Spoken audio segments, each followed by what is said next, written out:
Hello students, good morning. Online class में स्वागत है सभी का। आज अपने प्रायद्वीपीय पठार का अंतिम चरण लेके आए हैं। प्रायद्वीपीय पठार के साथ में भारत के जो द्वीप समूह हैं वो भी आज करवा दूंगा। तो इस तरीके से भारत का जो भौतिक प्रदेश है वो सारा अलग हो जाएगा। एक लेसन अपना कंप्लीट हो जाएगा भारत का भौतिक भूगोल वाला। ठीक है, तो कल मैंने पठार करवाए थे आपको, आज अपने देते हैं मेघालय का पठार। प्रायद्वीपीय पठार चल रहा है अपने, और इसमें अपना है आज मेघालय का पठार।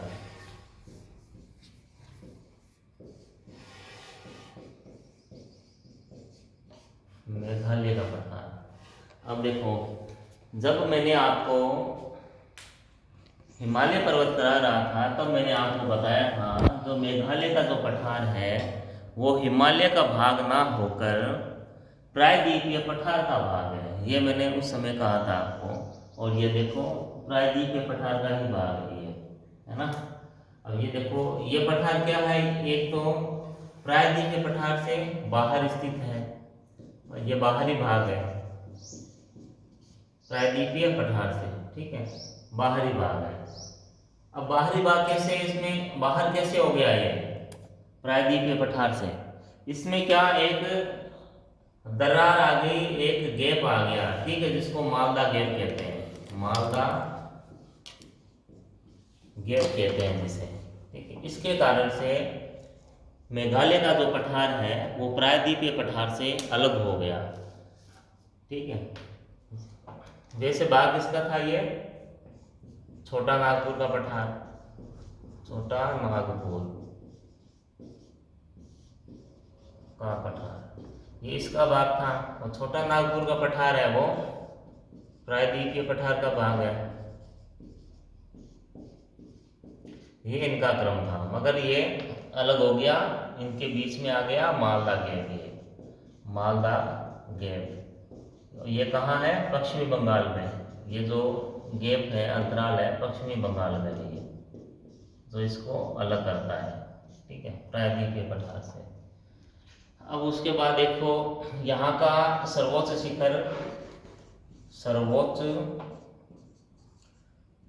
शिखर है यहाँ का शिलोंग शिखर है, शिलोंग या शिलोंग। मेघालय की राजधानी शिलोंग ही है, उसी के नाम पर शिलोंग शिखर रख दिया। 1961 मीटर ये इसकी हाइट है, इस पर्वत की। ठीक है, उसके अलावा और देखो, उसमें जो पहाड़ियाँ पाई जाती है इसमें, जैसे गारो, खासी, जयंतिया,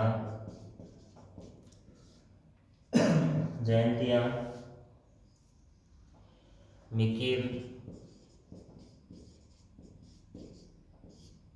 ये इसमें पहाड़ियाँ यहाँ पाई जाती है। ठीक है, ये पहाड़ियाँ है मेघालय पठार की पहाड़ियाँ। अब आपको पता है कि भारत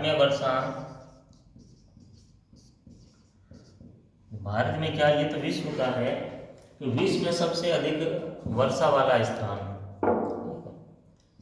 विश्व में सबसे अधिक वर्षा वाला स्थान वो कहाँ है? वो मेघालय में है। मेघालय में कहाँ है? मासिन राम। ठीक, ये जो मासिन राम है, यहाँ पर विश्व की सबसे अधिक वर्षा होती है। ठीक है, मासिन राम में जो मेघालय में स्थित है। अब जो मेघालय का नाम ही यही है, मेघ प्लस आलिए, मेघालय को अलग, तो सबसे ज़्यादा बरसात यहाँ होती है। जो गारो, खासी, जयंतिया है, ठीक है। इन पहाड़ियों के अंदर जो बादल होते हैं ना, वो इन पहाड़ियों के अंदर फंस जाते हैं। ये इनकी आकृति ऐसी है, तो बादल इनमें फंस जाते हैं और बहुत ही अच्छी बरसात यहाँ करते हैं। इसमें इतना ही है मेघालय के पठार में। ठीक है। अब अपना नेक्स्ट लेते हैं मेघालय के पठार के बाद दंडकारण्य का पठार।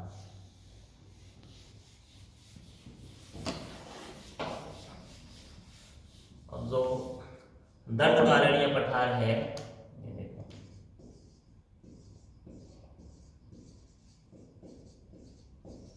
दंडकारण्य का पठार। अब ये देखो पठार कहाँ स्थित है, इसका विस्तार देखते हैं। एक तो ये दक्षिणी छत्तीसगढ़, पश्चिमी और ये दक्षिण पश्चिमी उड़ीसा, ये इसका विस्तार है। ठीक है। छत्तीसगढ़ के दक्षिण में और पश्चिमी और दक्षिण पश्चिमी उड़ीसा में इसका विस्तार है दंडकारण्य पठार का। अब ये जो पठार है ना, ये पठार है उबड़ खाबड़ है, ये उबड़ खाबड़ पठार है, एक समतल पठार ये नहीं है। इसमें से जो नदी निकलती है, देखो दक्षिण में निकलती है, इसके दक्षिण में नदी निकलती है शबरी नदी, शबरी नदी। ठीक है। और इस पठार के पश्चिम से निकलती है, पश्चिम से नदी निकलती है इंद्रावती, इंद्रावती। ठीक है। ये नदियाँ इसके दक्षिण और पश्चिम से निकलती हैं। अब इसको क्या दो भागों में बांटते हैं, इस पठार को दो भागों में, इस पठार को बांटते हैं दो भागों में। पहला तो है दंडकारण्य उच्च भूमि, दूसरा है दंडकारण्य घाट। देखो दंडकारण्य जो उच्च भूमि है, इसमें बस्तर का पठार आता है, बस्तर पठार। ठीक है। और जो दंडकारण्य घाट है, इसमें आता है, इसमें है कालाहांडी, कालाहांडी का पठार, कालाहांडी का पठार। ठीक है। उच्च भूमि। अब देखो बस्तर का पठार कहाँ है, ये छत्तीसगढ़ में। ठीक है। और कालाहांडी है उड़ीसा में। ठीक है। ये लोकेशन है इनकी। अब ये जो पठार है, दोनों ही पठार है, ये खनिज की दृष्टि से संपन्न पठार है, बहुत ही ज्यादा ये मतलब उपयोगी पठार है, क्योंकि बहुत सारे खनिज है इन पठारों से प्राप्त होते हैं। ठीक है। ये हो गया आपका दंडकारण्य का पठार, छत्तीसगढ़ और उड़ीसा में स्थित है। ठीक है। ये हो गया। अब अपना नेक्स्ट करते हैं पठार, अंतिम है ये पठार में, ये है दक्कन का पठार। तो अंतिम है ये पठारों में दक्कन का पठार।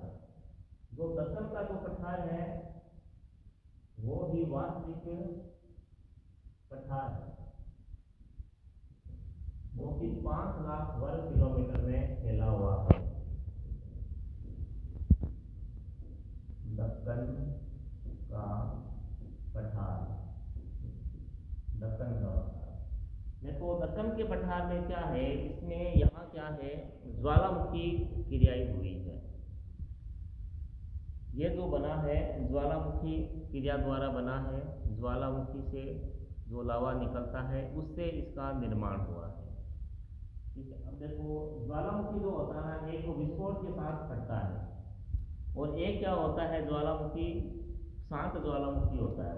उसमें क्या होता है, लावा निकलता रहता है और आगे से आगे वो बहता रहता है और फैलता रहता है। ठीक है, तो दक्कन के पठार का जो निर्माण हुआ है वो शांत उद्गार वाले ज्वालामुखी से हुआ है। ज्वालामुखी से लावा निकलता रहा, बहता रहा नदी की तरह, कई जगह फैलता रहा काफ़ी दूर तक। तो इसका विस्तार 5 लाख वर्ग किलोमीटर तक इसका विस्तार हो गया। तो देखो धनकारण्य का पठार, ठीक है, एक तो ये त्रिभुजाकार है, त्रिभुजाकार पठार है। ठीक है, ये देखो मैप में देखो, ये इसकी लोकेशन देखो, इस तरीके से दक्षिण में आएगी, इस तरीके से ये फैला हुआ है। ठीक है, त्रिभुजाकार एक 5 लाख वर्ग किलोमीटर में फैला है, 5 लाख वर्ग किलोमीटर। और एक ज्वालामुखी निर्मित है, ज्वालामुखी निर्मित है। ठीक है, ज्वालामुखी निर्मित है तो लावा भी है। ठीक है, लावा कौन सा है, बेसाल्टिक लावा, बेसाल्टिक या बेसाल्ट। ठीक है, बेसाल्ट लावा। अब देखो अगर लावा बेसाल्टिक है तो देखो यहाँ मिट्टी कौन सी होगी, यहाँ काली मिट्टी पाई जाएगी, काली मिट्टी। पहले बताया था काली मिट्टी का अन्य नाम क्या है, रेंगूर मिट्टी। ठीक है, रेंगूर मिट्टी। अब जो काली मिट्टी है तो फसल कौन सी होगी इसमें, कपास की फसल, कपास की फसल इसमें होगी काली मिट्टी में। ठीक है, और ये देखो जो काली मिट्टी है इसकी गहराई है 2000 मीटर तक, 2000 मीटर तक इसकी गहराई है, यानी कि अब काफ़ी गहराई है इसकी, 2 किलोमीटर तक है। ठीक है, और जो काली मिट्टी है मुख्यतः ये पाई जाएगी अपने महाराष्ट्र में सबसे ज़्यादा, महाराष्ट्र में, महाराष्ट्र, उसके बाद है गुजरात। तो महाराष्ट्र में जो कपास की खेती होती है ना, महाराष्ट्र में जो कपास वो सबसे अधिक होती है, कपास की खेती क्यों होती है, क्योंकि यहाँ सबसे अधिक काली मिट्टी है। ठीक है, इसलिए कपास की सबसे ज़्यादा खेती कहाँ होगी, महाराष्ट्र में होगी है। तो इसके भी क्या है, एक इसका देखो ढाल, देखो इसका ढाल, इस पठार का जो ढाल है वो इसका है, एक मिनट, इसका जो ढाल है वो पश्चिम से पूर्व की ओर है, पश्चिम से पूर्व की ओर है। ठीक है, ढाल, यानी इस ढाल पे जैसे ये नदियां बहती हैं, नदियां है गोदावरी,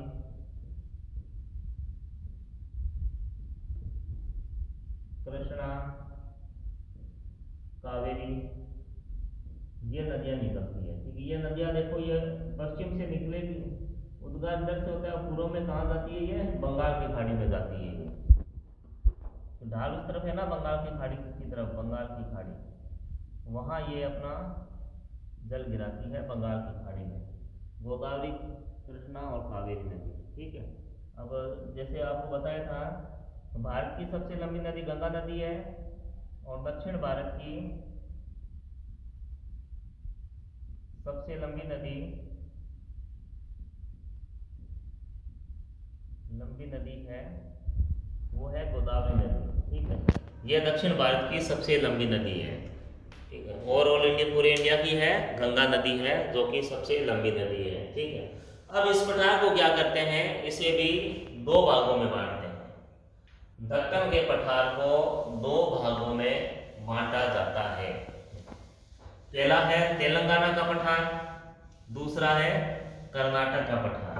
ठीक है, इसको 2 भागों में बांटते हैं। पहला है तेलंगाना, ठीक है, भारत का नया राज्य है ये, अभी बना हाल ही में, तेलंगाना का पठार। दूसरा है कर्नाटक का पठार,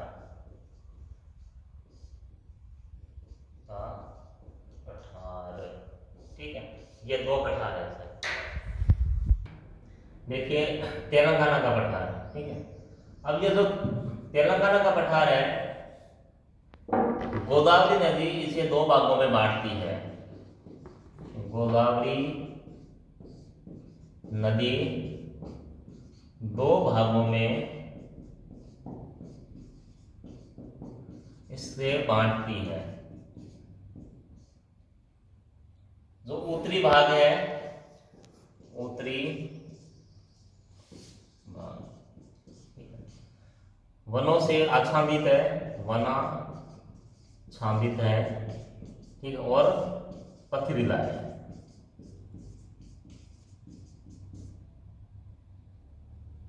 पथरीला, ठीक है।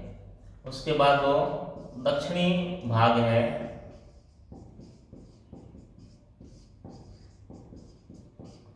वो उर्मिल है, उपजाऊ है, और यहाँ तालाबों के लिए बढ़िया है। तालाब यहाँ आसानी से बन जाते हैं या बना दिए जाते हैं तालाबों के लिए। देखो देखो जो दक्षिण भारत की जो देखो भूमि है वो पथरीली भूमि है, ठीक है। तो वहाँ पर अपने कुएं नहीं खोद सकते। वहाँ जो दक्षिण भारत में जो सिंचाई है वो तालाबों से ही की जाती है। तालाब ही वहाँ सिंचाई का प्रमुख साधन है दक्षिण भारत में, ठीक है। और जबकि अपने दक्षिण क्या उत्तर भारत में सिंचाई के नहरों से भी हो सकती है, नलकूपों से भी हो सकती है, ठीक है। लेकिन दक्षिण भारत में ज़्यादातर जो सिंचाई है वो तालाबों से ही होती है, ठीक है। और इसमें अब है सेकंड है कर्नाटक का पठार, ठीक है। कर्नाटक का पठार सेकंड, देखो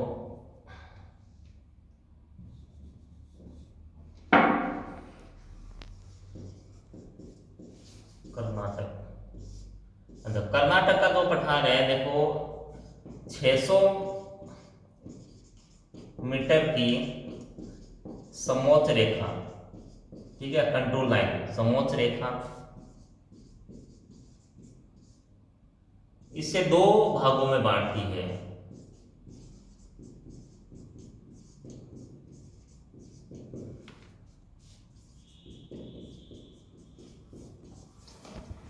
ठीक है, समोच्च रेखा, ठीक है, 600 मीटर की। तो समोच्च रेखा वो उस रेखा को कहते हैं जो जो ऊंचाई समान ऊंचाई जो समान ऊंचाई को दर्शाए, वो समोच्च रेखा होती है, ठीक है, उसको समोच्च रेखा कहते हैं। अब जैसे इसके उत्तरी भाग है, जो उत्तर का जो भाग है उसमें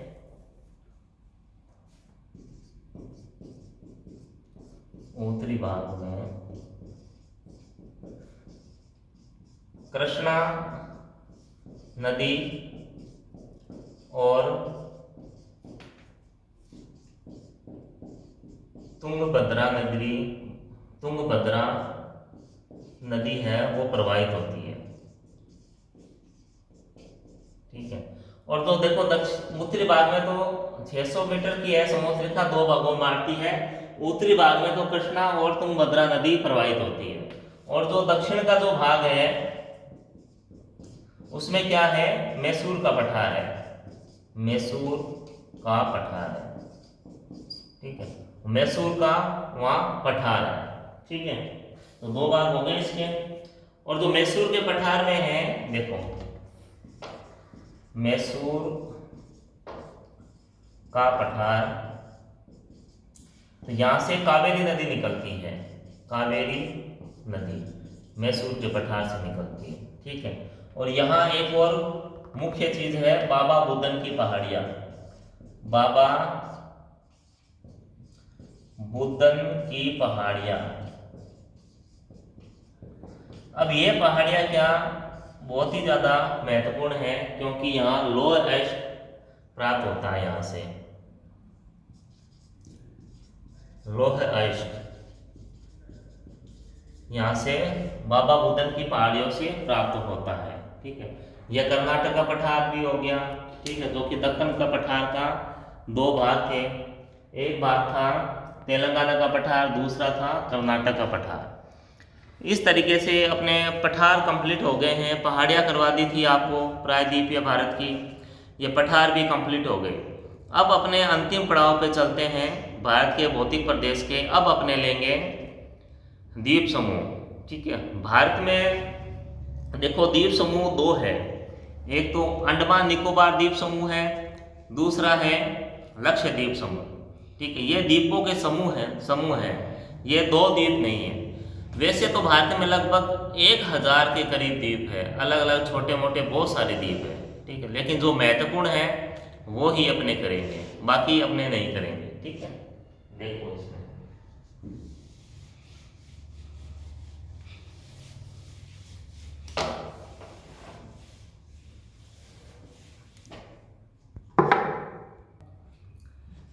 जो अंडमान निकोबार द्वीप समूह है वो बंगाल की खाड़ी में स्थित है। ठीक है, और लक्षद्वीप समूह है वो अरब सागर में स्थित है। तो पहले अपने लेते हैं अंडमान निकोबार द्वीप समूह को लेते हैं, जो कि बंगाल की खाड़ी में स्थित है। और इनमें भी देखो अंडमान और निकोबार, तो अंडमान को अलग लेंगे और निकोबार को अलग लेंगे अपने। ठीक है, भारत के द्वीपीय प्रदेश, द्वीपीय प्रदेश तो पहला है अपना अंडमान निकोबार। अंडमान निकोबार को लेते हैं। ठीक है, देखो पहले लेंगे अंडमान को। अंडमान को देखो, इसको 4 भागों में बांट रखा है अंडमान को भी। ठीक है, पहला है उत्तरी अंडमान, ठीक, फिर देखो मध्य अंडमान,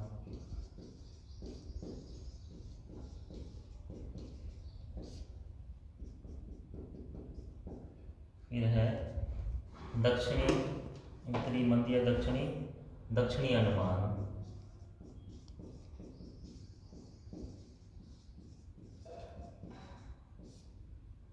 फिर है लघु अंडमान।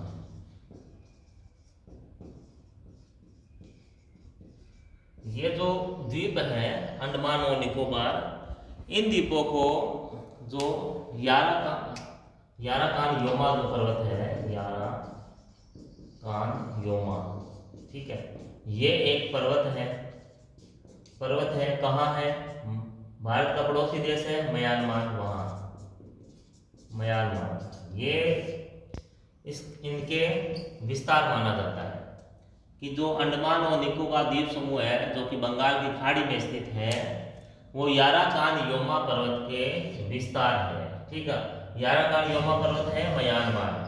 ठीक है, अभी जो याराकान योमा जो पर्वत है वो पार्ट है हिमालय का विस्तार है।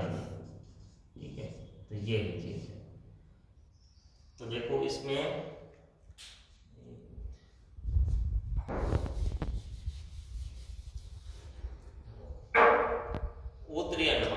उत्तरी अंडमान है ना, ये देखो इसमें क्या है, अंडमान और निकोबार द्वीप समूह की सबसे ऊंची चोटी है। ठीक है, ऊंची चोटी है, नाम क्या है, सैंडल चोटी या सैंडल पीक। ठीक है, हाइट कितनी है इसकी, 738 मीटर। ठीक है, कहाँ है, उत्तरी अंडमान में स्थित है अंडमान निकोबार द्वीप समूह की सबसे ऊंची चोटी।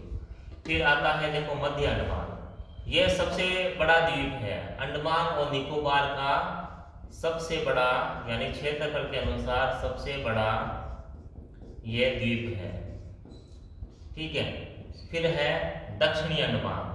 देखो दक्षिणी अंडमान में क्या है, देखो अंडमान निकोबार द्वीप समूह की राजधानी क्या है, पोर्ट ब्लेयर। तो यहाँ क्या है, राजधानी स्थित है,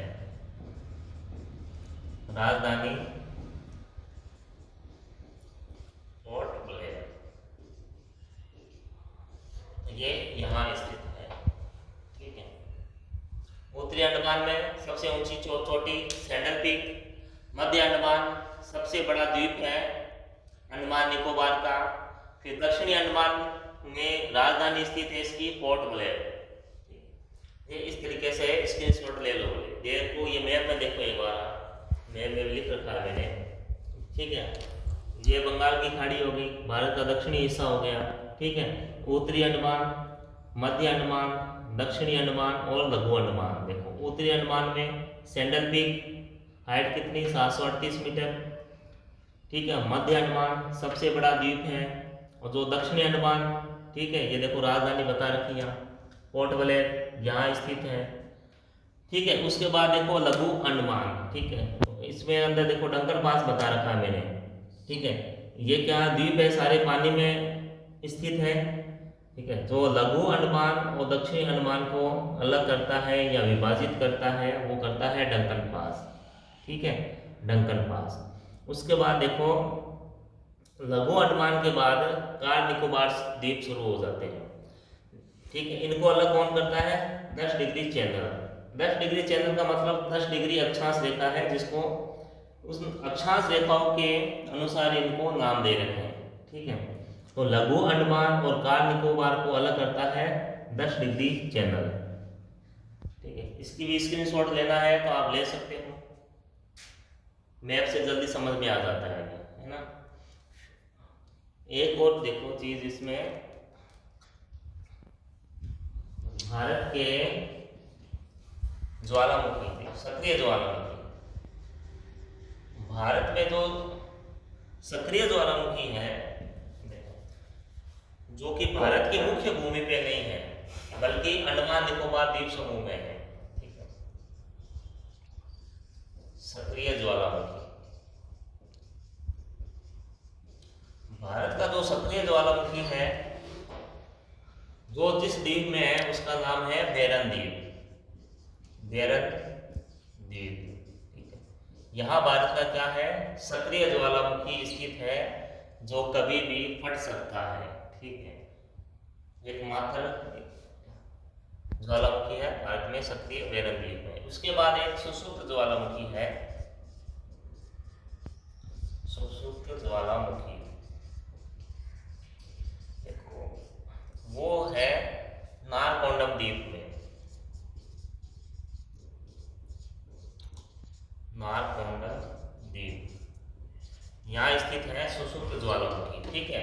देखो सुषुप्त ज्वालामुखी है वो फटता नहीं है, ठीक है, वो सुषुप्त है, ठीक है। ये नारकोंडम स्थित है, ठीक है। ये 2 ज्वालामुखी है, ये भी नोट कर लेना, कॉपी पेन लेके बैठते हो ना, लेके बैठा करो, ठीक है। अब देखो उसमें आगे चलते हैं, हमने अब अपने करते हैं निकोबार, देखो, ठीक है।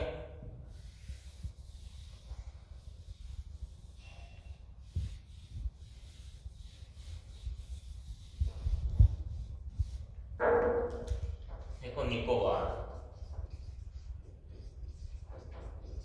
अंडमान और निकोबार को अलग कौन करता है, 10 डिग्री चैनल, लघु अंडमान और कार निकोबार, ठीक है। अब देखो जो निकोबार है इसकी सबसे ऊंची निकोबार द्वीप है, देखो इसको भी 3 भागों में बांट रखा है इसमें, ठीक है। कार निकोबार,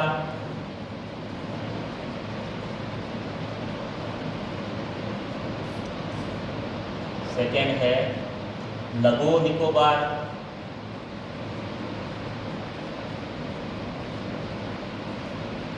थर्ड है ग्रेट निकोबार, ग्रेट निकोबार, 3 भागों में बांटा है। मैप में भी लिखा रहेगा कार निकोबार, लघु निकोबार, ग्रेट निकोबार, ठीक है। अब देखो ग्रेट निकोबार में क्या दिखाया है, इंदिरा पॉइंट, ठीक है। इंदिरा पॉइंट क्या है, भारत का अंतिम बिंदु है, ठीक है, भारत का अंतिम बिंदु, ठीक है। इंदिरा पॉइंट कहाँ है, ग्रेट निकोबार में,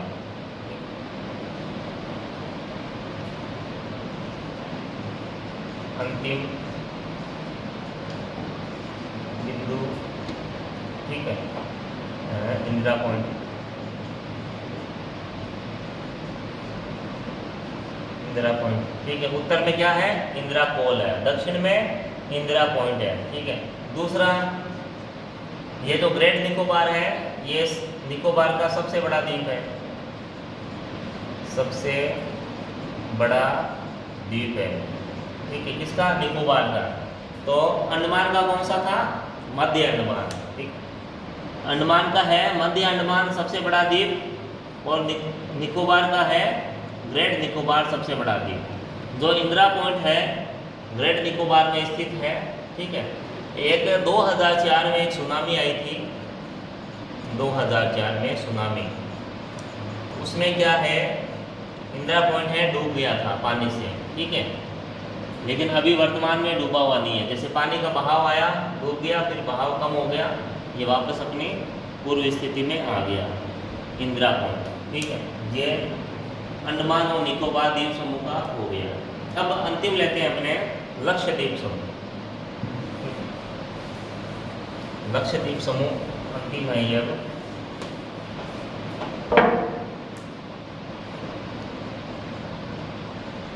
लक्षद्वीप समूह, इसमें कोई ज़्यादा नहीं है, बहुत ही छोटा ही है अभी, ठीक है। अब देखो ये इसका निर्माण देखो हुआ है प्रवाल से, प्रवाल निर्मित द्वीप है ये, प्रवाल निर्मित द्वीप है ये, ठीक है। प्रवाल क्या होते हैं? जीव होते हैं, ठीक है। एक प्रवाल मरता है तो जो दूसरा प्रवाल होता है उसी के ऊपर अपना निवास बना लेता है, तो एक के ऊपर एक प्रवाल से अपना निवास बनाए जाते हैं। प्रवाल निर्मित भी कहते हैं इसको, मूंगा द्वीप भी कहते हैं, ये इसके नाम है प्रवाल निर्मित, ठीक है। कहाँ स्थित है? अरब सागर में, अरब सागर में ये स्थित है, ठीक है, लक्षद्वीप। तो इसकी राजधानी क्या है? ठीक है, अंडमान निकोबार की थी पोर्ट ब्लेयर, और इसकी राजधानी क्या है? कवारती, कवारती द्वीप में इसकी राजधानी है, या कवारती कह दो या कवारती द्वीप, इसकी क्या है? राजधानी है। इसके बाद जो अमीन द्वीप है, अमीन द्वीप, अमीन द्वीप, ठीक है, ये क्या है? यहाँ का सबसे बड़ा द्वीप है, सबसे बड़ा द्वीप है ये, इसका लक्षद्वीप का, ठीक है, लक्षद्वीप है उसका ये सबसे बड़ा द्वीप है ये।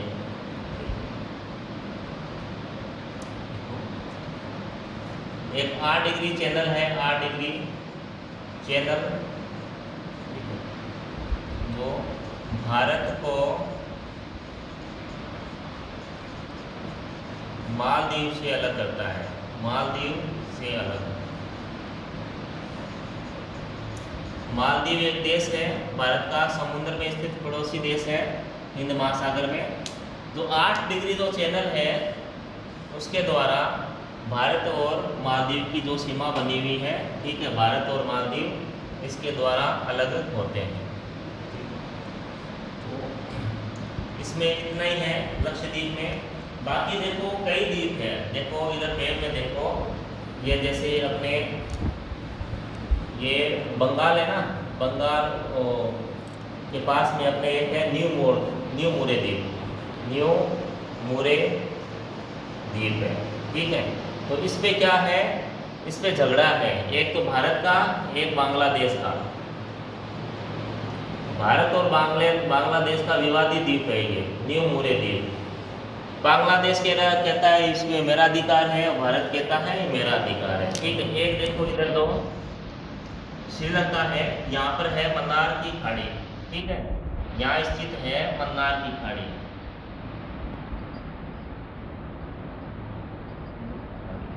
मन्नार की खाड़ी के पास द्वीप है, देखो एक पंपन द्वीप, पंपन द्वीप, ठीक है, ये यहाँ स्थित है। मतलब बहुत सारे द्वीप है, लगभग 1000 के करीब द्वीप है भारत में, ठीक है। ये जो द्वीप थे ये मुख्य द्वीप थे। इसी के साथ ही ये जो आपका भारत का भौतिक भूगोल है, ठीक है, भारत के भौतिक प्रदेश है, ये समाप्त हो गए हैं, कंप्लीट हो गए हैं। नेक्स्ट क्लास में अपने नया टॉपिक लेंगे, शायद अपने भारत में अपवाह तंत्र पढ़ेंगे। भारत में जो नदियाँ हैं वो पढ़ेंगे, जैसे सिंधु की नदियाँ, गंगा नदी की जो नदियाँ हैं और ब्रह्मपुत्र की जो नदियाँ हैं वो सारी पढ़ेंगे। जो कुछ नदियाँ हैं बंगाल की खाड़ी में अपना जल गिराती है और कुछ नदियाँ हैं अरब सागर में अपना जल गिराती है। ठीक है, इनका अध्ययन अपने अगले क्लास में करेंगे। आपको कुछ नहीं आया है समझ में, कमेंट बॉक्स में आप लिख सकते हो। ठीक है, घर पे रहे, सुरक्षित रहे और पढ़ते ज़रूर रहे। धन्यवाद।